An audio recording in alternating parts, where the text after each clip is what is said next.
देखो बात कर रहे हैं हम किसकी, अब कोई बताएगा कोरोजन का मतलब क्या होता है, क्योंकि बात तो कर चुके हैं। भाई सर जब भी कोई सब्सटेंस मॉइस्चर एयर या वाटर के कांटेक्ट में आता है तो क्या होता है, अपने आप बड़े बड़े कोरोड हो जाते हैं। अब ये कोरोड का मतलब क्या है? अच्छा एक तो क्या मैं इसको डेके कह सकता हूँ? किसका? जिस चीज को आप कोरोजन में लेके जा रहे हो। Decay of metal, decay of metal खराब हो रहा है क्या? अब यहां पर एक समस्या है, तुम्हारी क्लास के लेवल पे तो हम यही बोलते हैं मेटल खराब हो रहा है, लेकिन आगे जाके हम इसको ये नहीं बोलेंगे मेटल खराब हो रहा है। कई बार मेटल के लिए अच्छा भी होता है कोरोजन। देखते हैं क्या होता है। पहले तो मैंने आपसे पूछा कि डेके ऑफ मेटल है, हाँ जी है। उसके बाद कोरोजन का मतलब क्या है, अब देखना क्या लिखा है मैंने। अब कोई बताएगा ये टॉपिक कहां से निकला? Oxidation, redox, very good. कहां से निकला है? क्योंकि तुम्हें पूछना चाहिए ना भैया इस चैप्टर में हम कोरोजन का क्या कर रहे हैं, ये मेटल नॉन मेटल है क्या? नहीं, ये तो वो वाला चैप्टर जिसमें हम 5 टाइप के वो कर रहे हैं, रिएक्शंस कर रहे हैं। तो यहाँ पे क्या किसी रिएक्शन से रिलेट करता है कोरोजन? कौन सी रिएक्शन है? तो रेडॉक्स में एक तो चीज होती है रिडक्शन, एक होती है ऑक्सीडेशन। अच्छा ऑक्सीडेशन का सबसे आसान मतलब क्या था? Addition of oxygen. तो बस मैं ऑक्सीजन दे दूं किसी मेटल को, उसका कोरोजन हो जाएगा। क्या लिखा है?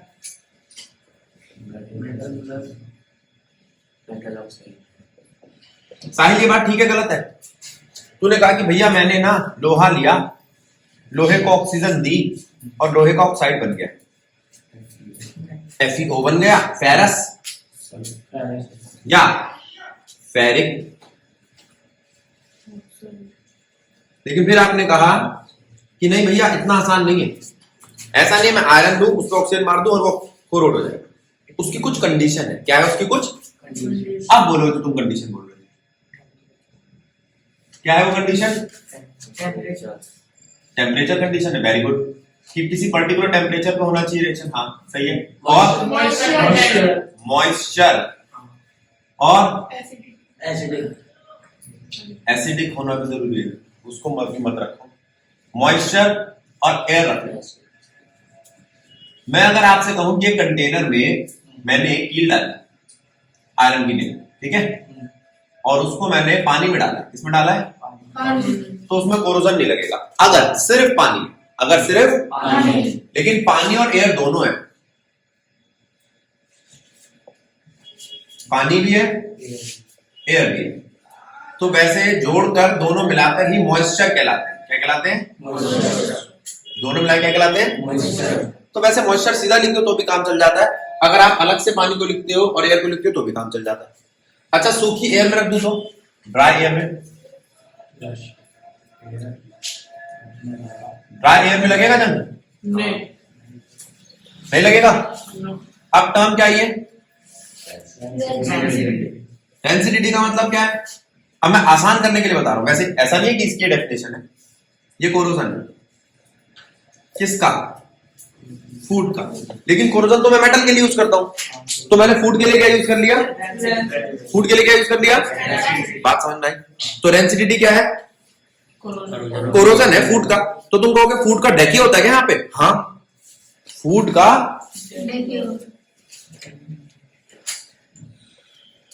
फूड डेके होता है यहाँ पे। तो फूड खर्च हो रहा है यहाँ पे, या फूड खराब हो रहा है यहाँ पे। फूड क्या हो रहा है? तो उसको बचाएं कैसे? फूड को जो यहाँ पे डेके हो रहा है उसको बचाएं कैसे? तो जैसे वहां पे कुछ प्रिवेंट करने के तरीके थे, मेटल को कैसे प्रिवेंट करोगे? उसके ऊपर ग्रीसिंग कर दो, उसके ऊपर तेल लगा दो, उसके ऊपर पेंट लगा दो, वेरी गुड, और गैल्वेनाइजेशन कर दो, मतलब कोई ऐसा मेटल लगा दो जो उसको बचाए। जिंक लगा दिया, गैल्वेनाइजेशन में जिंक लगाया जाता है, टिनिंग में टिन लगाया जाता है, इसे क्या कहते हैं? वो अपना सेक्रीफाइस करता है। ठीक है, साहिल की पिटाई हो रही, ठीक है, बाहर से बंदे आए थे, लेकिन सामने आ गया अनस, तो सेक्रीफाइस किसने किया? साहिल बहुत चालू था, यानी कि आ गया है, वो निकल लिया, दोस्त आ गया पिटने के लिए, तो मैं क्या करूं? साहिल ने फोन करा, मैं जा रहा हूं, स्कूटी ली, चला जा रहा, ठीक है। अनस का कोरोजन हो गया। तो अनस कौन है? वो वाला हिंदी वाला नहीं, साइंस वाला कौन है? अनस वो है जिसने सेक्रीफाइस किया। अनस कौन है? जिसने किसके लिए बलिदान दिया? साहिल के लिए। साहिल कौन है? आयरन। अनस कौन है? या तो जिंक या टिन। तो क्या ऐसा होता है? हाँ। अब आप कहोगे यहां पर हमने एक ये काम किया, एक बहुत ही ऊपर की टेक्निक है, उसको उसमें हम क्या कहते हैं, कैथोड को प्रोटेक्ट करते हैं। वो समझो तो अच्छी बात है, ये कैथोड है। अब इसने कहा कि भैया ये ना, ये जो पिलर है ये पानी में डुबो रखा है, मैंने किसी ब्रिज वगैरह को बना रहे थे उसका पिलर है। तो इसमें ना एक छोटी सी तार लगा के इसके साथ में मैंने एक ज्यादा रिएक्टिव एलिमेंट रख दिया, तो ज्यादातर वो रखते हैं मैग्नीशियम। मैग्नीशियम का कोरोजन होगा, क्यों? अच्छा, अब मैं आपसे पूछूं, दो चीजें, एक कम रिएक्टिव एक ज्यादा रिएक्टिव, तो किसका कोरोजन पहले होना चाहिए? ज्यादा रिएक्टिव ही है, उसका नाम से पता चल रहा हो कि वो ज्यादा रिएक्टिव है, कर दिया उसका कोरोजन। तो वो खर्च हो जा रहा है, उसकी कोई म्याद है? हाँ, उसकी एक टाइम पीरियड होता है कि इतने साल में खत्म हो जाएगा। उसी को देख के वो इंजीनियर बोलते हैं कि इसके पिलर जो है इसके बाद ढके होना चालू हो जाएंगे, 100 साल 150 साल के बाद ये ब्रिज अंडर रिस्क चला जाएगा। ठीक है, फिर वो कितने दिन में कोरोजन होता है वो तो ये एक नेचुरल प्रोसेस है, डिपेंड करता है। वो सही तरीके से प्रेडिक्शन तो नहीं देते, लेकिन उसकी देते हैं कि मैग्नीशियम इतने साल में खत्म हो जाएगा। उसे बोलते हैं कैथोड को प्रोटेक्ट करना। तो क्या ये थोड़ा थोड़ा सेक्रीफाइसिंग प्रोटेक्शन जैसा नहीं है? हाँ, लेकिन सेक्रीफाइसिंग प्रोटेक्शन या गैल्वेनाइजेशन वो होते हैं जिसके ऊपर परत चढ़ा दी जाती है। अब हम जो नल में पानी वगैरह भरते हैं, जो ये जो नलकों से पानी आता है, जो इनके लिए पाइप चाहिए होते हैं, अब तो पीवीसी के पाइप यूज हो रहे हैं। ठीक है, पहले इसके पाइप यूज होते थे, सॉलिड इसके आयरन के। अब वो आयरन के ऊपर वो की जाती थी कोटिंग, किसकी? जिंक की। तो वो गैल्वेनाइज्ड आयरन होता था। ठीक है, ठीक है, जिससे जंग ना लगे। पानी हमेशा चल रहा है, उसके अंदर जंग लगने की पॉसिबिलिटी ज्यादा है। अच्छा, फिर उसके बाद मैंने आपसे पूछा कोरोजन समझ में आ गया। रेंसिडिटी, अब रेंसिडिटी तो खाने का होता है। खाना मतलब अब आपने देखा होगा चिप्स के पैकेट में हवा भरी होती है, चिप्स तो जरा सी होती है, हवा बहुत सारी होती है। ठीक है, ये कब सुना होगा? जैसे तुम्हारे घर में कोई बड़ा बुजुर्ग है, दादा वगैरह है, वो कहेंगे हवा भर भर के देती है, पैसे लूटते हैं। वो हवा इसलिए नहीं भरते, वो इसलिए भरते, एक तो वो शॉक एब्जॉर्ब हो, क्या मतलब वो टाइट रहे तो अंदर की जो चिप्स है वो चूरा ना मिले, है ना। शॉक एब्जॉर्ब होगा तो उसको कोई, अच्छा कहीं से पैकेजिंग वगैरह होगी, लाभ लेके तो आएंगे। इनके इतने बड़े बड़े कार्टून होते हैं, उन कार्टून में अगर देखो तो उस कार्ट के अंदर बहुत कम सामान होता है। अब आप कहोगे भैया ये ज्यादा भर लेते, लेकिन ये फूड है बेटा, ज्यादा भरते तो जो चिप्स का असली जो काम है वो क्रिस्प वो खत्म हो जाता है। दूसरा केमिस्ट्री का हिसाब किताब है, अगर इनको ऑक्सीजन मिल गई तो वो चिप्स ऑक्साइड बनाने लगेगी और वो चिप्स थोड़ी देर में सड़ जाएगी और नमी आ जाएगी, उसमें मॉइस्चर भी कंटेन कर लेगी। या आपने देखा होगा अगर चिप्स का पैकेट खोल दे दूसरे दिन खाओ तो क्या वो चिप्स उतनी क्रिस्पी रहती है? सील जाती है। जो मर्जी बोलो आप उसको, नमी आना, सीलना, ठीक है, मॉइस्चर उसने गेन कर लिया। दूसरा, क्या वो खराब भी होगी? हाँ, उसको ऑक्सीडेशन हो जाएगा, तो उसके अंदर क्या गैस भरी जाएगी? ऑक्सीजन नहीं भरी जाएगी, नाइट्रोजन भर दो। नाइट्रोजन क्यों भरते हैं? अब इसने कहा भैया नाइट्रोजन क्यों भरी? आपको बड़ा शौक है नाइट्रोजन भरने का। अरे फ्री मिल रही है, एयर में 78% नाइट्रोजन है। ठीक है, अच्छा दूसरी बात, इसके बाद अब मैंने क्या किया, हमने बनाई सब्जी। क्या बनाई? सब्जी। ठीक है, क्या बनाई? अच्छी वाली। तो उस सब्जी पे मैंने ऊपर ऑयल डाल दिया। ये देखो, ये ऑयल क्या करेगा? ये भी बाहर से ऑक्सीडेशन को रोकेगा। नीचे है सब्जी, ऊपर है ये ऑयल, और यहां पर ये एक रुकावट बन गया, नीचे सब्जी तक पहुंचने नहीं दे रहा, ऊपर की कोई चीज आने नहीं दे रहा, ऊपर की कोई नीचे नहीं चीज आने दे रहा। तो क्या ये लेयरिंग नहीं होगी? हाँ बोल। एटमॉस्फेयर में 78% नाइट्रोजन है ना। हाँ, तो तब भी नाइट्रोजन ज्यादा उसको रिएक्ट करेगी। जैसे हम उसके अंदर भर देते हैं नाइट्रोजन, 78% है, वैसे एटमॉस्फेयर में भी तो नाइट्रोजन ज्यादा है। हाँ, तब भी अगर मैं सिर्फ एयर भर देता तो 21% ऑक्सीजन भी तो है एयर में। अच्छा, मेरे को, मैं फिर दोबारा पीछे ले जाता हूँ। कोरोजन का मतलब मैंने आपको क्या बताया? ऑक्सीडेशन। तो प्रिवेंशन में मैं क्या करूंगा? मैं ऑक्सीजन को रोकूंगा। अगर आपको कोरोजन का सही मतलब पता हो तो आपको प्रिवेंशन अपने आप आ जाएगी। कोरोजन का सही मतलब क्या है? ऑक्सीडेशन। ऑक्सीडेशन से रोकना। ऑक्सीजन का एडिशन कहलाता है ऑक्सीडेशन। ऑक्सीजन का रिडक्शन कर दूं तो मेरा मेटल बच जाएगा, मेरा खाना बच जाएगा।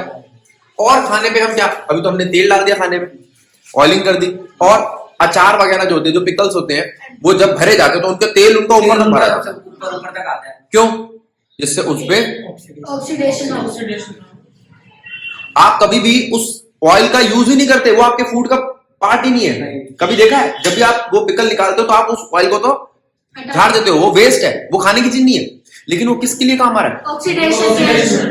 तो फिर अगर मैं कोई ऐसा केमिकल ही डाल दूं तो जो ऑक्सीडेशन को रोकता हो तो उसे क्या बोलते हैं? प्रिजर्वेटिव। प्रिजर्वेटिव डाले जाते हैं। फिर आप कहोगे भैया हमने तो आज तक यही सुना है न्यूज वगैरह में प्रिजर्वेटिव हार्मफुल होते हैं। हाँ, हार्मफुल होते हैं। अगर आप अपने फूड में कोई केमिकल डालते हो तो उस केमिकल का बैड इंपैक्ट तो पड़ता है, लेकिन उसका पर्पस क्या है? अच्छा एक बात, कोई भी कंपनी है, जैसे तुमने कहा भैया प्रिजर्वेटिव क्यों डालते हैं, अच्छा उसको मजा आता है कि जो मेरा कस्टमर है बढ़ जाए, जल्दी खत्म हो जाए। नहीं, वो अपने फूड को बचाने के लिए डाल रहे हैं। हाँ, उसका साइड इफेक्ट, उसका इफेक्ट नहीं है, मेन इफेक्ट नहीं है, क्या बोलते हैं उसको? Side effect. तो उसकी वजह से वो बीमार पड़ रहे हैं। असली इफेक्ट नहीं है उसका। असली इफेक्ट क्या है उसका? ऑक्सीडेशन को बचाना। तो अगर कोई आपसे पूछे रेंसिडिटी क्या है? खाने का ऑक्सीडेशन। कोरोजन क्या है? मेटल का ऑक्सीडेशन। तो बताओ ये दो चीजें की एक चीज है? एक ही है। ठीक है। अब इसमें रेंसिडिटी में फूड में स्मेल आती है। इसमें रेंसिडिटी में फूड में स्मेल आती है। फूड में क्या आती है? स्मेल। अब आप कहोगे कि इसका अगर हिंदी का नाम सुने तो वो वहां बड़ा साफ पता चलता है इसमें फूड में स्मेल आती है। विकृत। विकृत का मतलब होता है बैड, गंधिता। विकृत गंधिता रेंसिडिटी की हिंदी है, विकृत गंधिता। तो किसको नहीं पता कि फूड को सिर्फ स्मेल करके पता चल जाता है? तो सड़क कभी खाया? खाना खा लो, खाना खाने से पहले आप जैसे मतलब चम्मच डालने से पहले बोलते हो कि ये नहीं खा रहा, क्यों? स्मेल बड़ी गंदी आ रही है। और वहीं अगर स्मेल अच्छी आ रही हो तो पता चल जाता है वो भी कैसा फूड बड़ा अच्छा है। तो इसका मतलब हमारी जो, अब आप कहोगे ये सब जो चीजें आपने बातें करी ये कहां जा रही है? अब मेरी बात सुनना और समझना। ये आपका अगला चैप्टर पकड़ रही है धीरे धीरे, एसिड बेस सॉल्ट। अच्छा, स्मेल से पता चल जाएगा क्या कि एसिड है कि बेस है कि क्या है? हाँ, आप में से कितने ऐसे हैं जो कभी फूड के बारे में, अभी तो मैं बोल रहा हूं, सोचने से कई बार मुंह पानी आता है ना? अब साहिल है, साहिल का मास्क गीला क्यों हो गया? मेरा भैया धड़ाधड़ पानी की बात कर रहे हैं, सुबह से कुछ खाया नहीं। तो वो कैसे होता है? वो तो माउथ वाटरिंग जो होती है वो क्या होती है, वो कैसे प्रोसेस होता है? हमारे ये इंडिकेटर है, ये एक इंडिकेटर है, इसे क्या कहते हैं? ऑलिफैक्टरी इंडिकेटर। ये एक इंडिकेटर है, ठीक है। ये लाइट को इंडिकेट करता है, ठीक है, समझता है उसको, ठीक है। तो ऑलिफैक्टरी इंडिकेटर को कौन सेंस करेगी? हमारी नोज। हम सुन के भी कुछ चीजें सेंस करते हैं, देख के, ये 3-4 हमारे सेंसेस है, इनके लिए इंडिकेटर होते हैं। अच्छा, अनियन जो है, अनियन को आप स्मेल कर लेते हो? जो प्याज होता है उसको आप स्मेल कर लेते हो और स्मेल करके बता देते हो कि ये प्याज है। उसके बाद कोई खट्टी चीज होती है उसको भी आप स्मेल कर लेते हो, ठीक है। और पंजेंट स्मेल भी स्मेल कर लेते हो। ये सब क्या है? इंडिकेटर।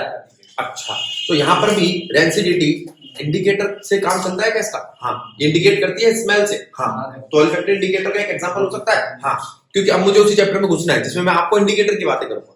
तो पहले बात बताओ, ये बात समझ में आई? कोरोजन रेंसिडिटी समझ में आई? अब तेरे से कोई पूछे रेंसिडिटी क्या है? कोरोजन ऑफ फूड को रोकती है। और नहीं, ऑक्सीडेशन होता है इसमें। ऑक्सीडेशन को रोकना प्रिवेंशन होता है। रेंसिडिटी की भी आप प्रिवेंशन कर सकते हो, कोरोजन की भी प्रिवेंशन कर सकते हो। उसके लिए आपको ऑक्सीजन रोकनी पड़ेगी। ऑक्सीजन क्या करनी पड़ेगी? रोकनी पड़ेगी। मैं तेल लगा दूं तो ऑक्सीजन रुक जाती है। ये अगर लोहे का डंडा है, इस पे तेल लगा दूं, उस पे ग्रीस लगा दूं तो रुक जाती है। इसके ऊपर कोई और मेटल चढ़ा दूं तो इसकी ऑक्सीडेशन रुक जाती है।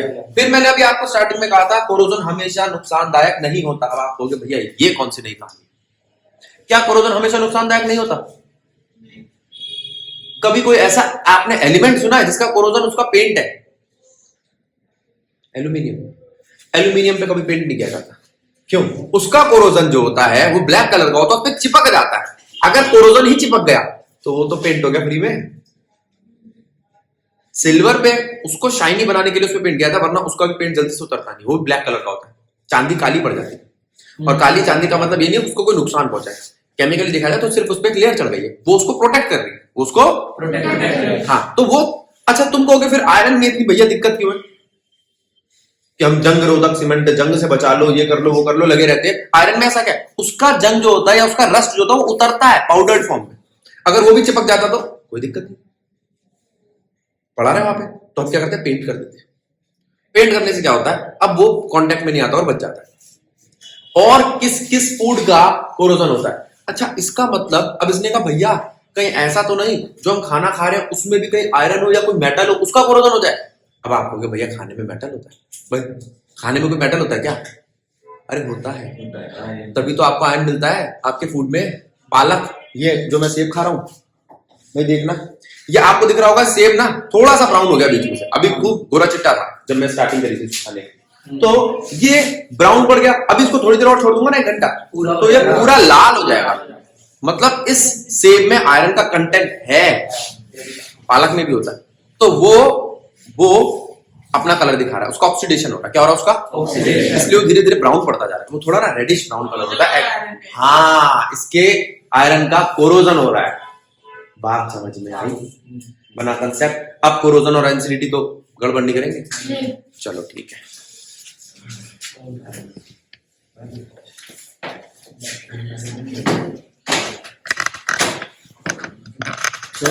फूड में बताया कि एसिडिटी हुई ना। अब बात कर रहे हैं किसकी? एसिड बेस सॉल्ट की। अब एसिड बेस सॉल्ट में सबसे पहले हम बात कर रहे हैं इंडिकेटर। किसकी बात कर रहे हैं? इंडिकेटर। तो पहले आप मुझे बताओ कि इंडिकेटर होता क्या है? जो आइडेंटिफाई करता है जो बताओ, डराओ मत। हाँ, जो आइडेंटिफाई करता है ना। अच्छा, इंडिकेटर का मतलब, अब यहां पर अगर कोई आपसे कहे कि एक ऑलिफैक्टरी इंडिकेटर है, तो इसका मतलब क्या? ऑलिफैक्टरी का मतलब स्मेल होता है। अच्छा, एक तो इससे इंडिकेट करते हैं, ज्यादातर हम किससे देखते हैं? देखने से, आंख से। ज्यादातर हमारे आंख से इंडिकेशन होती है। तो आंख से कैसी इंडिकेशन होगी? रुको, साहिल बताएगा। साहिल कैसे पता चलेगा कि ऐसी चीजें वैसी चीजें? बता, आंख से कैसे पता चलेगा? कलर। किससे? कलर। तो आप आंख से इंडिकेशन करोगे, वो कौन सी होगी? Colour. By colour. Fix colour. ठीक है, शेप भी कलर, शेप नहीं। यहां हमारे एसिड बेस सॉल्ट की कोई शेप नहीं होती। ठीक है, अगर आप शेप वेब से करना चाहते हो तो शायद क्रिस्टल में दिमाग लगा सकते हैं, इसमें नहीं। ठीक है, उनमें तो ध्यान नहीं कोई। तो आप कलर देखोगे, कलर देख के पता लगा लोगे कि कैसा है कैसा नहीं है। अब हमारे पास कुछ इंडिकेटर आ रहे हैं। क्या लिखा है? अब नेचुरल इंडिकेटर कौन है भाई? टर्मरिक, लिटमस और एक फ्लावर होता है। ठीक है, तो ऐसे काफी सारे हैं। अब आपको याद क्या करना है इनका, कि क्या क्या करते हैं। अच्छा, लिटमस का तो सबको याद होगा कि ये रेड से अगर ब्लू हो जाए या ब्लू से अगर रेड हो जाए, तो रेड से ब्लू का मतलब, और ब्लू से रेड मतलब, ये इंडिकेशन करिए इसमें, ये इंडिकेटर। ठीक है, एक मिथाइल ऑरेंज भी होता है, लेकिन उसको हम नेचुरल में रखेंगे, उसको रखेंगे आर्टिफिशियल में। अब आर्टिफिशियल इंडिकेटर का मतलब क्या? जो हमने बनाए, हाँ, ये हमें नेचुरल नहीं मिलते। आर्टिफिशियल इंडिकेटर में एक तो आया आपका मिथाइल ऑरेंज। Methyl orange. ठीक है, इसमें क्या है? कलरलेस टू पिंक और pink to colourless. Colourless to pink या pink to colourless. Colourless to pink acid के लिए होता है। फिर मैं एक बार चेक करवाया था, शायद एक बार देखियो। Colourless to pink methyl orange में किसके लिए होता है? और एक होता है तुम्हारा फिनोल्फथलीन।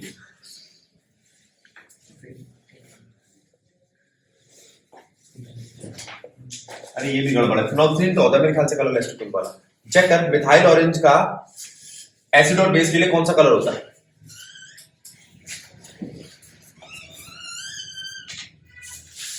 ठीक है, अच्छा। अब फिनोल्फथलीन कैसा होता है? ये पर्पल कलर का होता है। ठीक है, और ये भी इसीलिए यूज किया जाता है कि इंडिकेट कर ले हम कि ये एसिड है या बेस है। लेकिन ये दोनों कैसे है? आर्टिफिशियल। कैसे है? लिटमस और टर्मरिक कैसे है? नेचुरल है। और कौन बचा बेटा तुम्हारा? ऑल्फैक्टरी इंडिकेटर मैंने बता दिया, जैसे प्याज की स्मेल। तो ये इंडिकेट करते हैं। ये इंडिकेट किसको कर रहे हैं? ये इंडिकेटर्स इंडिकेट किसको कर रहे हैं? ऑरेंज, रेड, एसिडिक में, येलो बेस्ड में। रेड और येलो और कलरलेस टू पिंक और पिंक टू कलरलेस, ये इसके लिए है, फिनोल्फथलीन के लिए। देखो कैसे है? ऑरेंज, इसका पर्पल।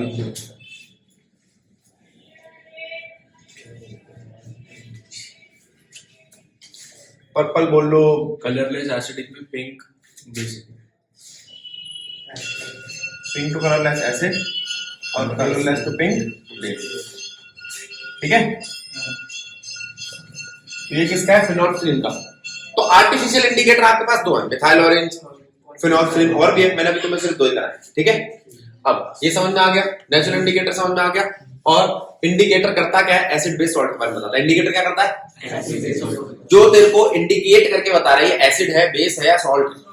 ठीक है, अच्छा अब आपसे मैंने कहा कि भैया एसिड, बेस और सॉल्ट होते क्या? अब उसकी वार्तालाप करने। चलो पहले तो इंडिकेटर समझ लो, कोई दिक्कत? कुछ और पूछ रहे हैं बेटा इसमें इंडिकेटर में? देखो आगे कोई टॉपिक ऐसा हो जो इंसाइट हो।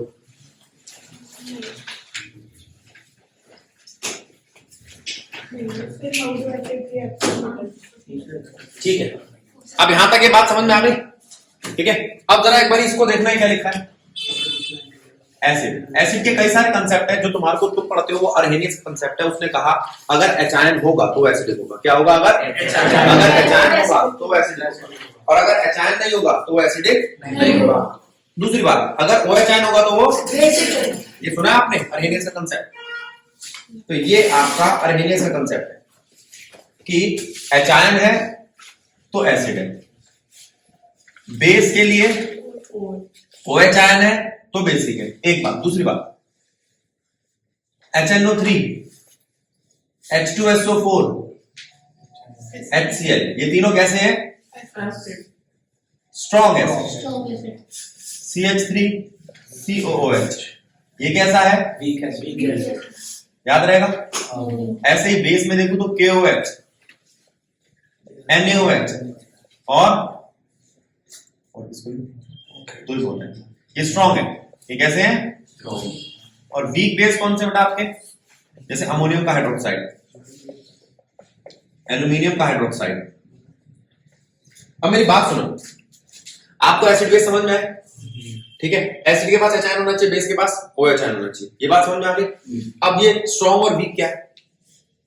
कैसे पता चलेगा कि कौन स्ट्रॉन्ग है कौन वीक है ना? हाँ, पीएच लेवल नहीं बताया मैंने आपको, बिल्कुल ठीक। एक इंडिकेटर और रह गया, उसका नाम क्या है? अभी मैंने आपसे पूछा कि कौन ज्यादा स्ट्रॉन्ग है कौन वीक है, तो आपने में से किसी ने ये लिखा कि लिटमस है। लिटमस नहीं है, लिटमस स्ट्रॉन्ग बेस नहीं बताता, स्ट्रॉन्ग और वीक नहीं बताता। लिटमस बस ये बताता है कि एसिड है या बेस है। अब तेरे से कोई पूछे कि मिथाइल ऑरेंज तेरे को बता सकता है कि कौन स्ट्रॉन्ग है? फिनोल्फ्थालीन तेरे को बता सकता है? लिटमस बता सकता है? ये क्या बताते हैं? क्वालिटी। ये क्वांटिटी नहीं बताते, ये बताते हैं एसिड है या नहीं है। ये नहीं बताते कितना एसिड है, क्या नहीं बताते? ये इसकी क्वांटिटी कितना है, कितना, हाँ, ये स्ट्रॉन्ग है कि वीक है। तो आपके मिथाइल ऑरेंज, दूसरा फिनोल्फ्थालीन, तीसरा लिटमस, ये सब कैसे हैं? Qualitative indicator. पीएच कैसा है? Universal indicator. दूसरी बात, एक खास बात और है, यूनिवर्सल इंडिकेटर होने के साथ साथ और क्या है? ये क्वांटिटेटिव। ठीक है, और पीएच का मतलब पावर ऑफ हाइड्रोजन भी होता है, वो छोड़ो। यहां पर ना हम minus of log of HI निकालते हैं। पीएच का न्यूमेरिकल तो नहीं है ना कोई? ठीक है, और इसकी वैल्यू होती है 0 से 7, 7 to 14। इसको मैं डिस्कस करूंगा। ठीक है, और इसी पे फिर मैं तुम्हें स्ट्रॉन्ग वीक ये सारे बेस एसिड एसिड बताऊंगा। पहले आप ये सब कुछ नोट कर लो जल्दी से।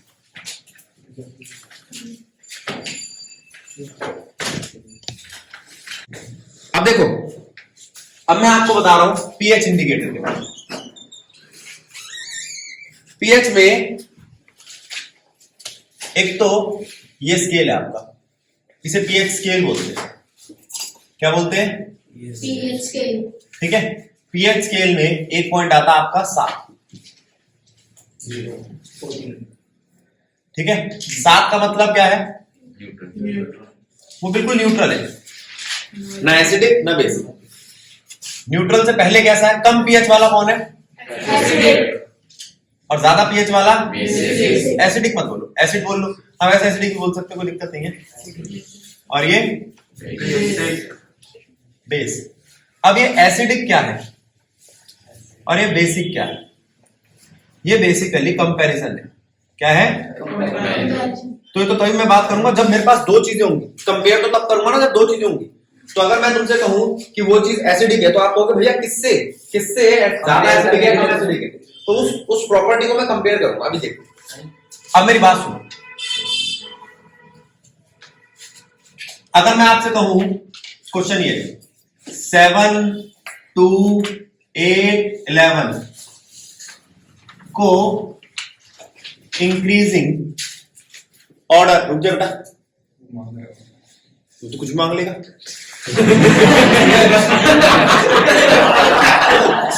ऑर्डर में अरेंज करो। कैसे अरेंज करें? तो इंक्रीजिंग ऑर्डर में कैसे अरेंज करें? किस में करना है? किसके इंक्रीजिंग ऑर्डर में अरेंज करो? देखो, एसिडिक में करोगे तो एक इसका ये पॉइंट बना लेते पहला। एसिडिक में अरेंज करोगे। इंक्रीजिंग का मतलब समझ लो, एक तो महान बच्चे हैं, डिक्रीजिंग ऑर्डर लिख देते हैं। इंक्रीजिंग का मतलब जो सबसे ज्यादा एसिड है सबसे आखिरी में होगा।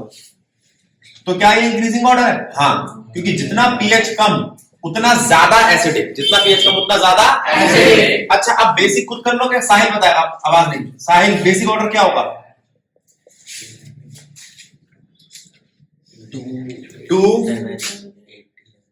2, 7, 8। इसका बिल्कुल उल्टा, इसका बिल्कुल उल्टा। अब कोई तुमसे एक और क्वेश्चन पूछते, इनमें सबसे ज्यादा बेसिक कौन है? 11। सबसे ज्यादा एसिडिक कौन है? 2। अच्छा, इनमें से न्यूट्रल कौन है? 7। आ गया, खत्म पीएच। यही होता पीएच, इससे ज्यादा कुछ नहीं। ठीक है, 10th क्लास की साइंस मतलब 3.5 दिन में खत्म हो जानी चाहिए। इतनी सी साइंस होती है। 3.5 दिन तो पीएच समझ में आया? जितना कम लेवल होता है मतलब पीएच का उतना हाइड्रोजन आयन ज्यादा होते हैं ना। हाँ, अब अच्छा कोई ये चीज पूछना चाहे, अब ये इसको ये कह रही कि भैया मुझे ये समझ में नहीं आता, पीएच कम होने से हाइड्रोजन आयन ज्यादा होंगे, क्या कोई लिंक है क्या? तो मैं आपको पीएच समझा देता हूँ, लेकिन पहले बोल रहा हूँ ये आपके कोर्स में नहीं है। मैंने तो नहीं देखा इसका कोई क्वेश्चन हो तो बता दें। ये होता है pH minus of log of. अच्छा, लॉग क्या है? एक फंक्शन है मैथ का। आपने साइन कॉस टेन सुने, स्क्वायर सुना है कभी, क्यूब सुना है कभी, वैसे लॉग है। लेकिन अभी आपके कोर्स में नहीं है, इसलिए आपको पता नहीं है, परेशान होने की जरूरत नहीं। छोड़ो, ये जो माइनस है ना, इसको ऊपर ले जाओ, ये पावर बन जाता है। क्या बन जाता है? क्या बन जाता है? पावर। और अगर कोई किस चीज की पावर बन गई, इसका क्या मतलब है? वो अपॉन में। कैसा है? अपॉन में। मैं आपको बता दूं, स्क्वायर ब्रैकेट का मतलब क्या है? इस स्क्वायर ब्रैकेट का मतलब क्या है? Concentration of hydrogen ion. Concentration का मतलब क्या है? Number of moles per unit volume. Number of moles per unit volume.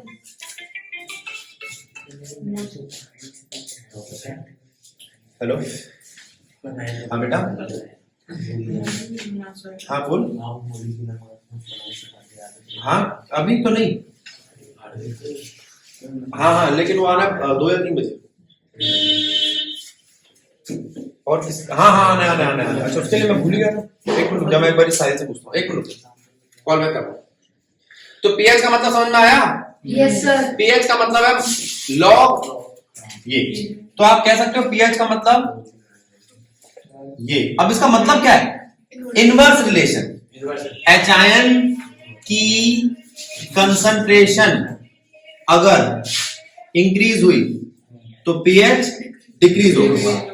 अच्छा, आप ये भी लिख सकते हो, pH inversely proportional to concentration of H ion inversely proportional to acidic property. That is, अगर pH बढ़ा तो एसिडिक प्रॉपर्टी घट जाएगी। खत्म था। अब समझ आया? लेकिन मैं पहले बोल रहा हूँ, लॉग में फिर कंफ्यूज मत होना। कई बार में बच्चा कह भैया लॉग नहीं समझ आया। लॉग अभी आपके है नहीं, जब आएगा तो समझ आ जाएगा। ठीक है, यहां मैंने सिर्फ एक इनवर्स रिलेशन दिखाने के लिए इसका इस्तेमाल किया।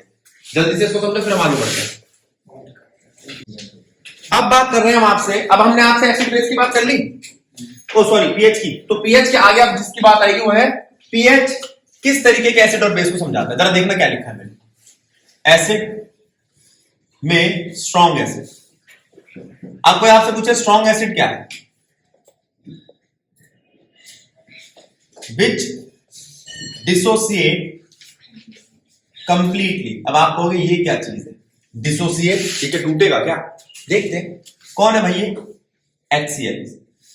ये किस में टूटता है, H प्लस आयन में, Cl माइनस आयन। ये कौन है, H2SO4। ये किस में टूटता है, 2H प्लस आयन में, SO4 2 माइनस आयन में। HNO3 ये किस में टूटता है, एक H प्लस आयन में और एक NO3 माइनस आयन। अब मेरी बात को सुनना, मान लो ये 100 थे, शुरुआत में 0 थे, इनिशियली ये 100 थे और ये 0 थे, ठीक है। ये 100 के 100 टूट गए। अचिंत साथ साथ ही नोट करेगा तो क्या समझ आएगा, थोड़ी देर सबर रखिए। अब 100 के 100 टूट गए, कितने टूट गए, कुछ बचा ही नहीं। तो कितना यहां पर आपको H आयन मिला, 100%। अच्छा एक बात ध्यान रखना, अगर यहाँ 2 लिखा है ना तो यहाँ 200 लिखे, इसका मतलब H2SO4 डबल देता है। हाँ, जहां HCl एक ही H देता है, HNO एक ही H देता है, ये 2 H देता है। हाँ, क्या है ये, आगे लिखे हुए कोफिशिएंट है, आगे जाके हम पढ़ेंगे स्टोइचोमेट्रिक कोफिशिएंट। अभी इतना बड़ा नाम मत सुनो, बस समझ लो इनके हिसाब से इनको मल्टीप्लाई करना है, कोफिशिएंट तो मल्टीप्लाई करेंगे। आगे अगर ये वीक होते तो, अगर ये वीक एसिड होते तो डिसोसिएट तो होते लेकिन पार्शियली, विच डिसोसिएट कंप्लीटली नहीं, पार्शियली। पार्शियली मतलब थोड़ा सा, पार्शियली मतलब पूरी तरीके से टूटता नहीं। साहिल समझ में आया? अब मैं तेरे से कहूं कि बेटा मैंने एक एसिड दिया था CH3COOH, तो तूने कहा कि भैया वो कंप्लीटली नहीं टूटा, वो कैसा टूटा है, देखो कैसा टूटा है। अगर ये 100 था तो इसमें से कुछ चला गया, जैसे 15 मान लो। इनिशियली ये 100 था, इनिशियली कितना था ये 100, और फाइनली कितना है अब ये, फाइनली बोल लो या एट टी टाइम बोल लो, ये कुछ 15% ही H आयन देगा। कितने H आयन दिखाई दे रहे हैं आपको, 15%। अब 15% H आयन ज्यादा है या 100% H आयन ज्यादा है, बताओ। ठीक है, कैसे तो फिर बाहर ये बेटा इसको बैठो, बैठ खोलो, ठीक है। अब आपको स्ट्रॉन्ग एसिड वीक एसिड समझ आया। अब जरा बेस में आना, strong base which dissociate. Sir पता कैसे चलेगा कि 100 है या 15 है? हाँ, ये पता कैसे चलेगा, उसके पीएच, जितना पीएच ज्यादा उसकी कंसंट्रेशन ज्यादा। जो भी एचआईएल कंसंट्रेशन बताई थी ना, पीएच कितना, वो पूरा टूटा है कि नहीं टूटा। वैसे 100 कोई चीज नहीं टूटती, 98% कोई हम मैक्सिमम मानते हैं, ठीक है। तो जो ज्यादा पीएच दिखाएगा 1 होगा, जिसका पीएच 2 होगा वो ज्यादा स्ट्रॉन्ग एसिड। CH3COH का कितना होगा, 6 के आसपास।